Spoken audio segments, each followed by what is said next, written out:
नमस्कार, स्वागत है आप सबका। मैं हूं विनीत राय और आप देख रहे हैं नेक्स्ट 9 न्यूज़। आज मैं फिर हाजिर हूं अपना खास प्रोग्राम लेकर, जिसमें हम आपको बताएंगे एक ऐसी सच्चाई के बारे में जिसको सुनकर आप हैरान रह जाएंगे। दुनिया भर में भगवान को मानने वाले लाखों करोड़ों भक्त हैं और उनका मन से भक्ति करने का अंदाज भी अलग अलग होता है। लेकिन भगवान श्री कृष्ण की एक ऐसी भक्त थीं जिसकी तुलना में किसी के साथ करना ना केवल गलत होगा बल्कि तुलना कर पाना संभव ही नहीं है। आप लोगों ने आज तक शायद ही उनसे महान कोई भक्त दूसरा देखा होगा या सुना होगा जिसने अपनी भक्ति से सबको चकित किया हो। जी हाँ, हम यहाँ कृष्ण भक्ति में अपना सब कुछ भूल चुकी मीराबाई की बात कर रहे हैं। जब भी भगवान कृष्ण की बात हुई हो तो ऐसा नहीं हो सकता कि उनकी भक्त मीराबाई का वहाँ जिक्र ना हुआ हो।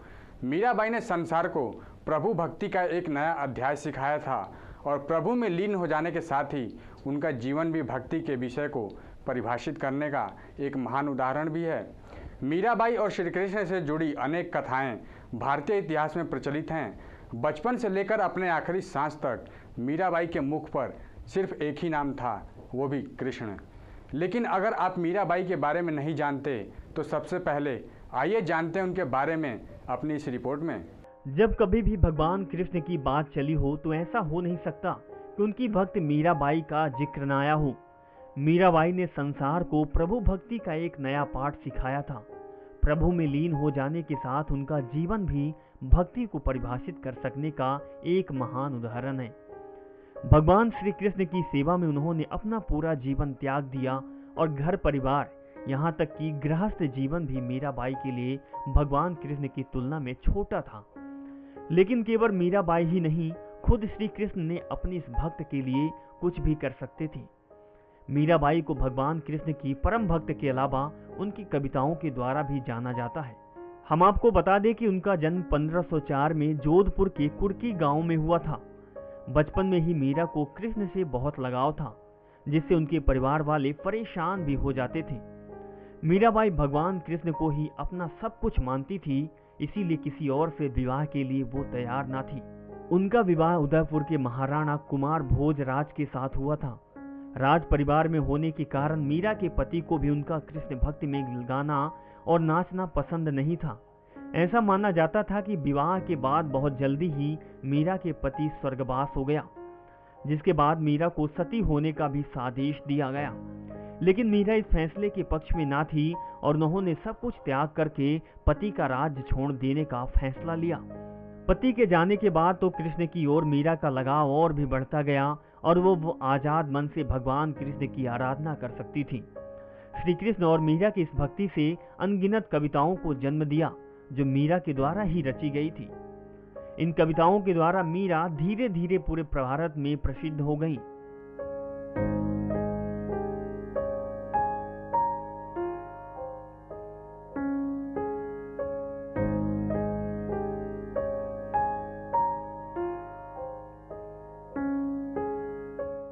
एक बार मुगल शहंशाह मीरा से मिलने के लिए इच्छा जताई और उस समय मुगल सियासत जलालुद्दीन मोहम्मद अकबर का परचम लहराता था। और ये बात तब की है जब मीरा के पति जिंदा थे। मीरा के द्वारा रची गई कविताओं और मंदिर में जाकर सुरीली आवाज़ में कीर्तन करने की प्रशंसा अकबर को चारों तरफ से मिलने लगी थी। अकबर हमेशा से ही सभी धर्मों का सम्मान करने के लिए जाने जाते थे। खास तौर पर हिंदू धर्म के लिए उनके जहन में खास महत्व था। वो कभी हिंदू धर्म के विकास के लिए पीछे नहीं रहते थे।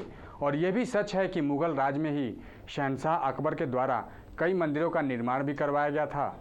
इसी वजह से कई बार दूसरे मुस्लिम राजा अकबर से खफा भी हो जाते थे। लेकिन मुगल सियासत के सबसे ऊंचे तख्त पर बैठे शहंशाह अकबर को कोई कुछ नहीं कह सकता था। हिंदू धर्म की ओर अपनी रुचि रखने वाले अकबर ने मीराबाई की प्रशंसा के बारे में बहुत सुन रखा था। उनकी आवाज़ और उनके द्वारा रचे गए खूबसूरत अल्फाज, फिर चाहे भले ही वो हिंदू भगवान श्री कृष्ण के लिए क्यों ना हो, इन सभी बातों ने अकबर को मीरा से बहुत प्रभावित कर दिया था। जिसका परिणाम ये हुआ कि खुद जलालुद्दीन मोहम्मद अकबर ने मीराबाई से मिलने का फैसला किया।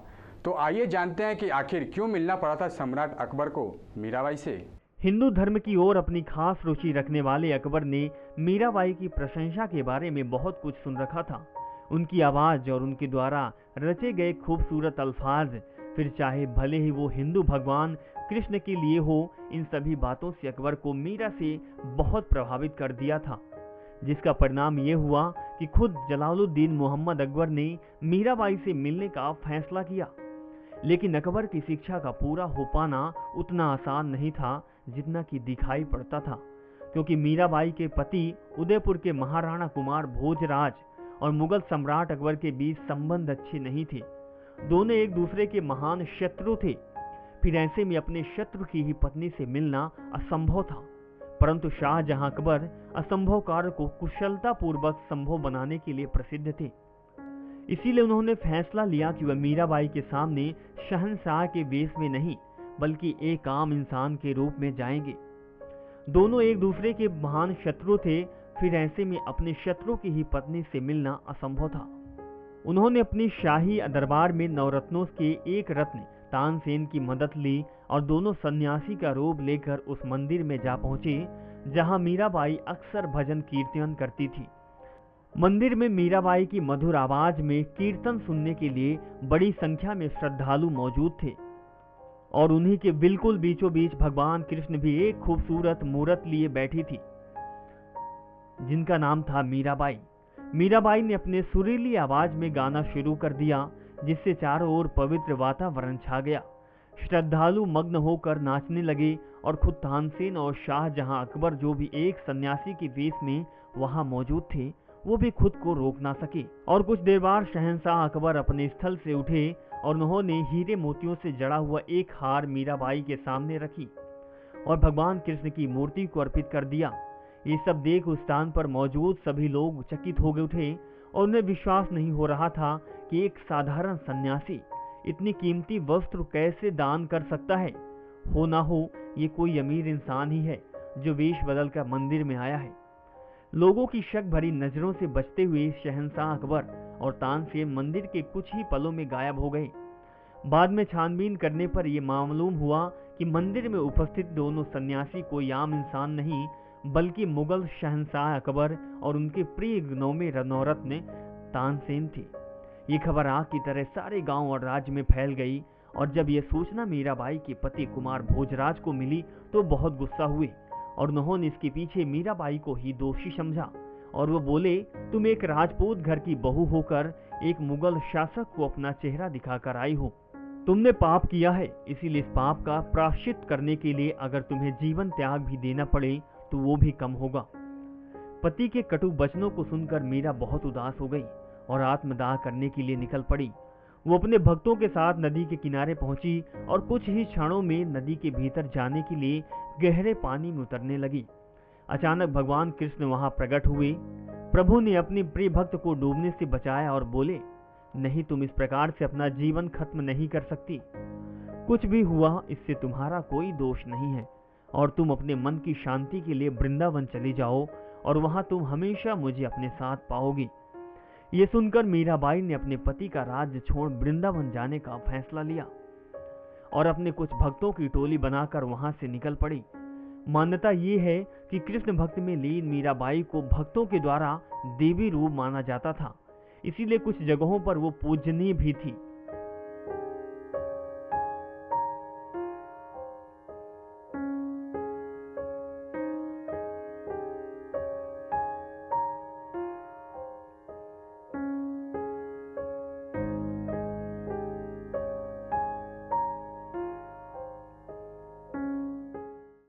मीराबाई ने संसार को प्रभु भक्ति का नया अध्याय सिखाया था।